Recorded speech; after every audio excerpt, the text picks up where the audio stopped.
এসেছে শরৎ হিমের পরশ, লেগেছে হাওয়ার পরে, সকাল বেলায় ঘাসের আগায় শিশিরের রেখা ধরে। আমলকি বন কাঁপে যেন তার বুক করে দুরু দুরু, পেয়েছে খবর পাতা খসানো, সময় হয়েছে শুরু। কি মনে পড়ছে? কি কবিতা এটা? পড়েছো না তোমরা ছোটবেলায়? অবশ্য তখনকার সিলেবাস এখনকার সিলেবাসের মধ্যে অনেক পার্থক্য রয়েছে। যারা আমাদের সময়কার 90s তারা জানে যে এই কবিতাটা অ্যাকচুয়ালি আমরা পড়েছিলাম। ঠিক আছে, বলছি কবিতার নাম কি। কবিতার নাম হচ্ছে শরৎ, এবং কবিতা লিখেছেন হচ্ছে আমাদের বিশ্বকবি রবীন্দ্রনাথ ঠাকুর। যদিও ওয়েস্ট বেঙ্গল পড়ে যারা পড়েছে বেঙ্গলি ভার্সানে তারা জানো এই কবিতাটা। এছাড়াও এটা পড়ার কথা, খুব ফেমাস একটা কবিতা। আর এটা শরৎ ঋতুকে নিয়েই লেখা, আর এমনিতে এখন শরতের আমেজ রয়েছে, তো সেই জন্য আমার মনে হলো যে দু লাইন কবিতাটা নিয়ে একটু বলি। আকাশে বাতাসে একদম শরতের মেলা, মনটাও বেশ খুশি খুশি। তো এই আর কি। Good morning everyone, welcome back to my channel. আশা করি পুজো খুব ভালোই কাটছে। আমি একটা বিশাল জ্ঞান দিলাম একটু আগে, একটা কবিতা বললাম। ভালো লাগে কবিতা বলতে, ভালো লাগে, কিছু কিছু লেখা পড়তে ভালো লাগে। অবশ্য একটু মানে সাহিত্য একটু আমার বেশ পছন্দের জিনিস, তো ছোটো থেকেই। তো একটুখানি আমি একটু ভাসমান টাইপের মহিলাই, এটা বাচ্চা তো নই, মহিলাই আমি। তো ভাসমান টাইপের মহিলা আমার খুব ভালো লাগে। একটু আকাশ বাতাস নিয়ে কল্পনা করতে খুব ভালো লাগে, আমার ক্রিয়েটিভিটি নিয়ে কাজ করতে খুব ভালো লাগে, ওটা নিয়ে ভাবতে ভালো লাগে। প্ল্যানিং, মানে আমি প্ল্যানিংটা ভীষণ ভালো করতে পারি, কি করলে কি হবে না হবে, যাই হোক। তো আমি তো আমার কথা খানিকটা বললাম, তো তোমাদের সব কিছু বলতে হবে, কমেন্ট বক্সে অবশ্যই বলবে। তো পুজো কেমন কাটছে বলো? আমার পুজো মোটামুটি কাটছে বস। আমার অ্যাকচুয়ালি পুজোর সময় আমি বেরোই না, কেননা এত লাইটস, এত আওয়াজ এবং এত ভিড় আমি জাস্ট নিতে পারি না। তো আমি এই কদিন ছুটিতে থাকি বলে আমি বাড়িতেই থাকি, বাড়ির বিভিন্ন কাজকর্মগুলো আমি সারি। এছাড়া মাঝে মাঝে মেয়েকে নিয়ে বেরোচ্ছি, তো এই চলছে। আর দেখছো আজকে একটু লুকটা আমার অন্যরকম লাগছে না? এই লুকটা দিয়েছে এশার ক্রিয়েশন, যেটা আমাদের শ্যামবাজারের এপিসি রোডে আছে। আমি কালকেই গেছিলাম, কালকে গিয়ে আমি কিছু গার্মেন্টস কিনেছি। সত্যি বলছি ভীষণ ভালো গার্মেন্টসগুলো।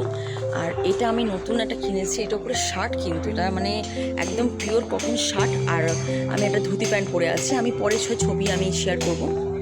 তো যাই হোক, তোমরা তোমাদের একটু লুকগুলো একটু দেখিও, কে কেমন সাহায্য, এটা কিন্তু বিশাল বড় একটা ব্যাপার।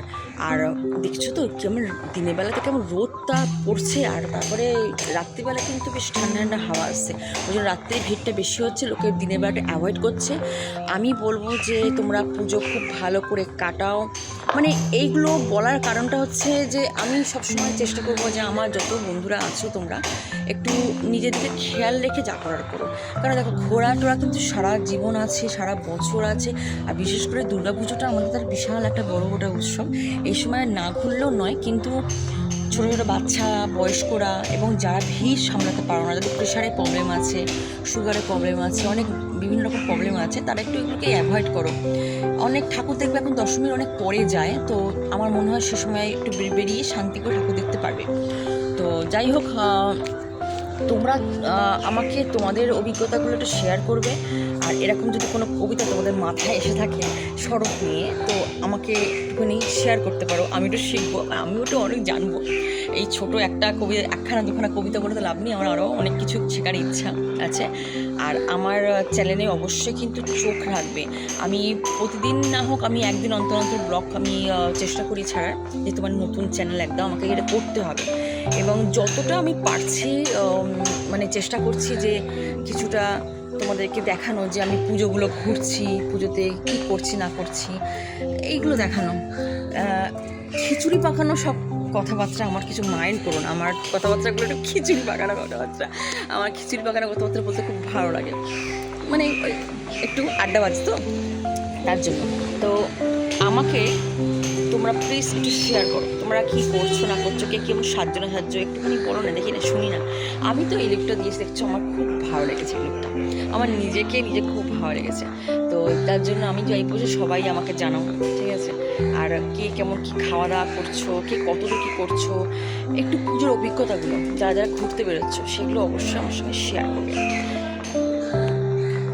এবার আমি তোমাদেরকে বলি যে আসল কী কারণে আমি আজকে ব্লগটা করলাম। আমি তো খিচুড়ি পাকানো প্রচুর কথাবার্তা তোমাদেরকে বলেছি, যার মধ্যে খানিকটা কবিতা দিলাম, বললাম খানিকটা ডায়লগ দিলাম, খানিকটা সাজগোজে কথা বললাম যে কী সেজেছি, কোথা থেকে সেজেছি। তো অ্যাকচুয়ালি আমি আজকে এসেছি বাপের বাড়িতে। আজকে তো বুঝতেই পারছো আমি এই সময় আসি না, কিন্তু আসতে হলো একটা কারণের জন্য। সেই কারণটা আমি বলবো, ঠিক আছে? একটুখানি ওয়েট করো, কারণটা আমি বলছি। ভালো লাগবে, বেশ সুন্দর। আমার একটা নতুন মানে ইচ্ছা হয়েছে, যেটা তোমাদের সঙ্গে শেয়ার করব। তার জন্য আমাকে যেতে হবে বাড়ির ছাদে, যেখানে আমার বাবা ঠাকুর ঘরে পুজো করছে। ওকে, তারা আসছি, এক্ষুনি আসছি। তো এই হচ্ছে আসল কারণ। দেখছো এটা আমার ছেলে, বড় ছেলে, মানে গণেশ, বুঝতে পারছো? দেখছো ওর স্টাইল, দেখছো ও এরকমভাবে দাঁড়িয়ে আছে, ধুতিটা পরেছে, মাথায় মুকুট পরেছে, গলায় হার পরেছে, আর দেখো দাঁড়িয়ে আছে কীভাবে, একটা হাতে গদা নিয়ে দাঁড়িয়ে আছে। কি বোঝাচ্ছে আমি কিন্তু দাঁড়িয়ে আছি, তোমাকে গার্ড দিচ্ছি মা। তো এই হচ্ছে আজকে আমার ব্লগের মেন কারণ। আজকে সপ্তমীর সকালে আমি চলে এসেছিলাম বাপের বাড়িতে, যেহেতু আমরা ব্রাহ্মণ পরিবার। তো সেই হিসাবে এই যে হচ্ছে আমার ঠাকুর ঘর, আমার বাবা পুজো করছেন। তো এই সমস্ত ঠাকুরই আমাদের পুজো করা হয়। এখানে গোপাল আছে, নারায়ণ আছে, সবই আছে, লক্ষ্মী নারায়ণ আছে। তো এই হচ্ছে আমাদের ঠাকুর ঘর। আর আমি এইটাকেই বেটাকে নিয়ে এসেছি আজকে সাজিয়ে গুজিয়ে। কালকে ওকে দিয়ে গেছিলাম, সাজানোটা অর্ধেক ছিল, অর্ধেকটা আমার ভাই সাজিয়েছে। দিয়ে আজকে এনার প্রতিষ্ঠা হবে, তো এই কারণে আজকে উনি এইভাবে সেজে দাঁড়িয়ে আছে। একটু পরে পুজো হবে, পুজো হওয়ার পর সে আবার আমার সাথে আমার বাড়ি চলে যাবে। তো এই হচ্ছে আজকের ব্লগ করার আসল কারণ।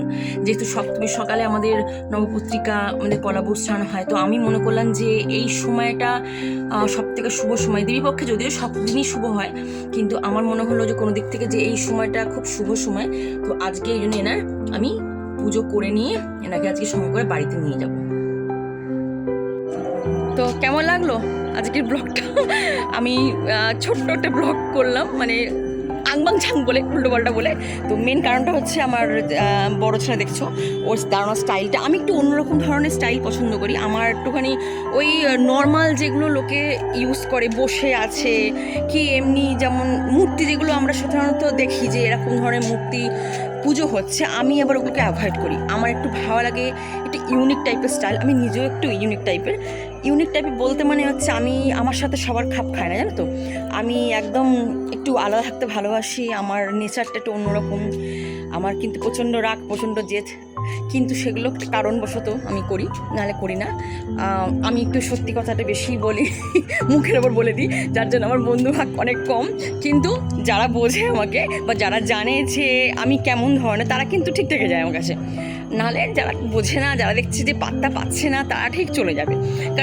কারণ আমি তো কাউকে টলারেট করবো না, কারোর কোনো অন্যায় টলারেট করবো না, সেই হিসাবে তোমরাও করবে না, যতই যা হোক না কেন। আমার মনে হয় এটা অন্যায় জিনিসটাকে টলারেট বেশি না করাই ভালো। তবে হ্যাঁ, বুঝে শুনে করবে, যে তুমি কোথায় তাকে বাধা দিচ্ছ, কোথায় তাকে তুমি বারণ করছো, সেটা বুঝবে, যে ওই বারণ করার ফলে যেন কারোর কোনো সমস্যা না হয় বা কারোর কোনো রকম মন টন খারাপ না হয়। কারণ আমি ভীষণ বদমেজাজি একটা মেয়ে, একদম। আমি আমার নিজের মানে বর্ণনা নিজেই দিচ্ছি, আমি ভীষণ রাগী জেদি একটা মেয়ে, এবং আমি একদম অন্যায় করতে পারি না। তাতে আমার কেউ বন্ধু থাকলো না থাকলো, আমি আমার মতো করে চলি। কিন্তু আমি এটা বলবো যে খুব একটা বেশি খারাপ জিনিস না, খুব একটা কিন্তু ভালো জিনিসও নয়। অনেক সময় এইসবের জন্য অনেক সম্পর্ক নষ্ট হয়ে যায়, যেটা আমার হয়। আবার সেটা ঠিক হয়, আস্তে আস্তে ঠিক হয়, কিন্তু আমি ভীষণ মানে বলে দিই আমার এটা সব। তো আমিও এই লুকটা কেন পছন্দ করলাম গণেশের, যে মা পার্বতী যখন স্নানে যেত তখন দ্বাররক্ষী হিসাবে গণেশ তার মাকে গার্ড দিত, আর ঠিক এই রকমই একটা লুকস তার তখন থাকতো, যাতে তার মাকে স্নান করানো কেউ দেখতে না পায় বা কেউ যেন হট করে চলে না আসে। এটা হচ্ছে ও দ্বাররক্ষী হিসাবে মাকে গার্ড করতো। তো এটা আমি কোনো দিক থেকে মনে করলাম যে হ্যাঁ, খুব ভালো জিনিস এটা। আমি গোপালকেও যেমন ছেলে মনে করি, আমি গণেশকেও আমার ছেলে মনে করি, যদিও আমার মেয়ে আছে, আমার লক্ষ্মী আছে, কিন্তু আমি এদেরকেও খুব ভালোবাসি। আর আমি এমনই একটা স্বভাব আমার, সেটা হচ্ছে যতক্ষণ না ঠাকুরকে প্রতিষ্ঠা করছি বা যতক্ষণ না আমি ওকে সিংহাসনে বসাচ্ছি ততক্ষণ আমি কিন্তু আমার সাথে নিয়ে ওকে থাকি জড়িয়ে মরিয়ে। সে বাচ্চাদের যেমন বিছানায় রেখে আদর করে, আমি কিন্তু সেরকমভাবে আদর করি। জানি অনেকে বলে বিছানায় ছুতে নেই, এ করতে নেই, বিছানায় আমরা শুই, মানুষের শরীরে অত প্রবলেম আছে, ঠাকুরকে কেন বিছানায় তুলছি, কিন্তু আমি মানি না। আমি ছেলের মতো করে ভীষণ আদর করি। যখন আমি ওকে প্রথম নিয়ে এসেছিলাম আমার এই গণেশকে, তখন কিন্তু আমি তো পুজো করিনি, তার আগে কিন্তু আমি ওকে খাটে শুয়ে, আমার পাশে শুয়ে আমি প্রচণ্ড আদর করেছি, আমার নিজের ছেলের মতো আমি জড়িয়ে মরিয়ে আদর করেছি। আমি গোপালকেও করি, আমি আমার গণেশকেও করি। আমার খুব প্রিয় দুটো ছেলে এরা, ঠিক আছে। তাছাড়া এমনি তো আমি রাধা মাধবের ভীষণ ভক্ত, ভীষণই ভক্ত। মানে আমি মনে করি কেউ আমার থাকুক না থাকুক, আমার মাধব আমার সাথে আছে, এরকম তোমাদেরও নিশ্চয়ই কিছু আছে। তো আমি ভীষণ মানে নাস্তিক কিন্তু নই একদম, আবার পুরোপুরি আস্তিক নই, কিন্তু আমি বিশ্বাসটা করি যে কেউ একজন আছেন যিনি সব কিছু দেখছেন। তো যাই হোক, প্রচণ্ড রোদ, ছাদেতে আমি আর পারছি না, আমার মুখ জ্বলে যাচ্ছে। আমার অ্যাকচুয়ালি রোদের তাপ একদম সহ্য হয় না, প্রচণ্ড চুলকাচ্ছে আমার মুখ, আমি অত আর পারছি না করতে। তো গাইস, আমি এই বলে আজকের এই ফালতু একটা ব্লগকে আমি শেষ করছি। তার মধ্যে ফালতুর মধ্যেও আবার একটা আছে, আমার ছেলে রয়েছে, ওটা বলা যাবে না। আমার মেয়েকে আজকে আমি আর আমার ক্যামেরার সামনে আনলাম না, আমার মেয়ে ভীষণ ব্যস্ত মোবাইল নিয়ে, আমি তাই জন্য করলাম, কিন্তু আমি একদম থাকতে পারছি না ছাদেতে। তো এই জন্য আমি এইটা বলে আজকে আমি আমার ব্লগ শেষ করছি। তোমরা কিন্তু প্লিজ কমেন্ট বক্সে জানাও তোমরা কী কী করছো না করছো, লিখে পাঠাও, আমি দেখি একটুখানি ভালো লাগে দেখতে, শেয়ার করো নিজেরই অভিজ্ঞতা। কিন্তু আমি আবার বেরোচ্ছি না পুজোতে, আমার পুজোতে বেশি উল্টোপাল্টা খেতেও ভালো লাগে না, আর আমি বেশি ভিড়ের মধ্যে যাইও না, আমার ভীষণ প্রবলেম হয়। তো আমি একটুখানি ফাঁকা হলে তারপর আমি যাই। তো দেখা যাক আজ কোথায় বেরোতে পারি, সেটা পরে নিয়ে আমি আলোচনা করবো। ওকে, বাই, টাটা।